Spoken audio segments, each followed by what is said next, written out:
ఈయన ఆహారాన్ని సృష్టించి కోట్లాది మంది ఆకలిని తీర్చి ప్రాణాలను కాపాడ్డాడు. ఈయన పేరు నార్మన్ బోర్లాగ్.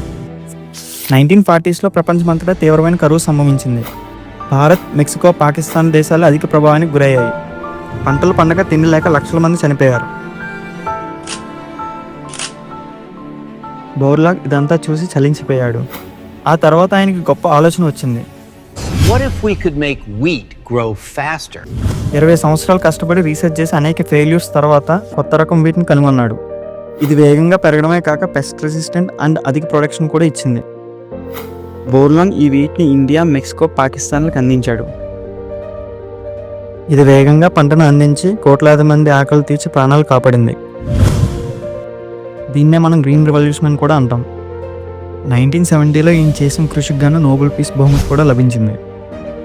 నార్మన్ బోర్లాగ్, ఈయన పేరు మనం గుర్తుంచుకుని తీరాలి.